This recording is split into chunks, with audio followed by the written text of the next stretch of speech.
जब सरकार जनता के अधिकारों का हनन करती है, तब विद्रोह जनता का सबसे पवित्र और सबसे अनिवार्य कर्तव्य बन जाता है। आज यही भाव फ्रांस की सड़कों पर देखा जा रहा है। नमस्कार दोस्तों, आप देख रहे हैं इंडिया इनसाइड न्यूज। मैं आपके साथ जुड़ा हूं प्रशांत सिंह। 10 सितंबर 2025 फ्रांस का दिन ठहर गया। सुबह से ही राजधानी पेरिस की सड़कों पर भीड़ जमा होने लगी है। हाईवे ब्लॉक है, रेलवे लाइनों पर धरना दिया जा रहा है, चौक और चौराहे पर बैरिकेड और हर जगह एक ही नारा, ब्लॉक ऑन स्टॉप, यानी सब कुछ रोक दो। कूड़े के ढेरों में आग लगाई गई, गाड़ियां रोकी गई और जैसे ही पुलिस ने उन्हें हटाने की कोशिश की, जवाब मिला पत्थरों और नारों से। पुलिस ने आंसू गैस, वाटर कैनन और लाठियों से भी हमला किया। पूरे देश में यह संघर्ष एक आग की तरह फैल चुका है। सवाल उठता है, आखिर यह आंदोलन क्यों हो रहा है? इस गुस्से की जड़ है सरकार का नया बजट, जिसके अंतर्गत पेंशन पर रोक, पब्लिक सर्विसेज में कटौती और कई कठोर आर्थिक नीतियां जिनका बोझ सीधे आम जनता पर पड़ना है। पहले से ही महंगाई से त्रस्त जनता अब और बोझ सहने को बिल्कुल भी तैयार नहीं है। एक छात्र की पोस्ट ट्विटर पर वायरल हो रही है। हमसे कहा गया कि पढ़ाई करो, मेहनत करो, लेकिन भविष्य छीन लिया जा रहा है। बुजुर्ग मजदूर का वीडियो फैला, जिसमें वो कहते हैं, पेंशन काट दी, अब हमारी जिंदगी काट रहे हैं। यह आंदोलन सिर्फ पैसों की लड़ाई नहीं रहा है, बल्कि सम्मान और अपने खुद की अस्तित्व की लड़ाई बन चुका है। और जो चीज इस आंदोलन को सबसे खास बनाती है, वो है सोशल मीडिया। यह किसी नेता की अगुवाई वाला आंदोलन नहीं है। ट्विटर पर हैशटैग 10 सितंबर 2025 और हैशटैग ब्लॉकन्स ट्रेंड कर रहे हैं। टेलीग्राम चैनल्स पर रियल टाइम लोकेशन और ब्लॉकेड की योजनाएं साझा की जा रही हैं। टिकटॉक पर भी पुलिस झड़पों और आगजनी की वीडियो लाखों लोग बार बार देख रहे हैं। यह एक लीडरलेस मूवमेंट है, जिसमें जनता खुद अपने एजेंडा को आगे बढ़ा रही है। डिजिटल हैशटैग अब सीधा सड़कों को हिलाने में लगा हुआ है। फ्रांस की पहचान ही रही है विद्रोह और क्रांति।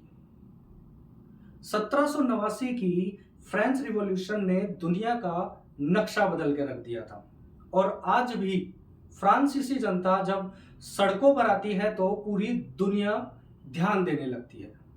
यह पूरी दुनिया का केंद्र बन जाता है। हाल ही के वर्षों में 2005 में इस्लामिक बैनल्यू दंगे, 2018-19 का येलो वेट्स आंदोलन और अब 2025 का ब्लॉक एवरीथिंग प्रोटेस्ट।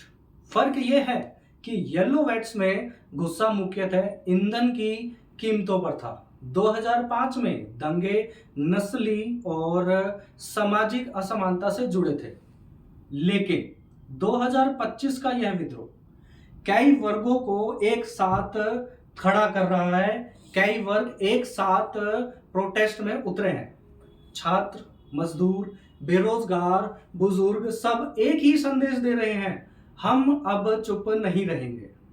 सरकार ने अब तक 80,000 सुरक्षाकर्मी तैनात किए हैं। सैकड़ों लोगों को गिरफ्तार किया गया है। पेरिस, ल्यू, मार्से और रेन जैसे शहरों में परिवहन पूरी तरह से ठप पड़ा है। स्कूल, कॉलेज, ऑफिस कई जगह पर बंदी जैसी स्थिति बन चुकी है। सरकार का बार बार कहना है, हम दृढ़ हैं, ब्लॉकेड को खत्म किया जाएगा, लेकिन सड़कों पर जनता का संदेश और भी सुदृढ़ है। अगर हमारी आवाज नहीं सुनोगे तो फ्रांस को रोक दिया जाएगा। अब सवाल यह है कि आगे क्या होगा?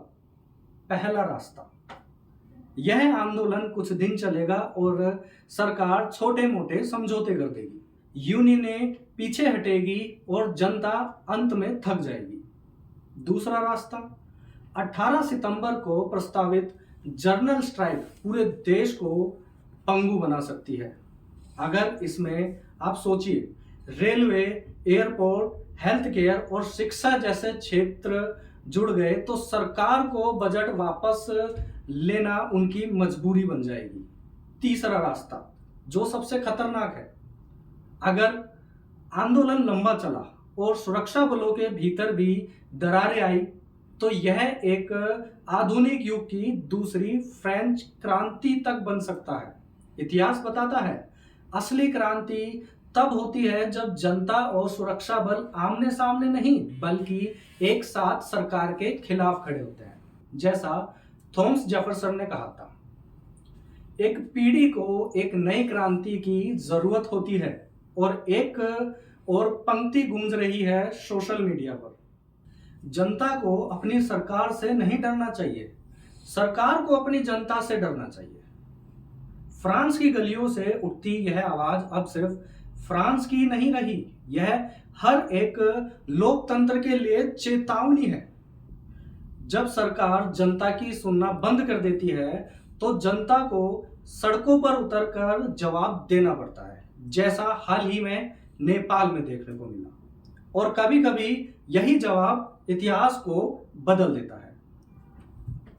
क्या यह आंदोलन सिर्फ एक विरोध है या फ्रांस की दूसरी क्रांति की शुरुआत?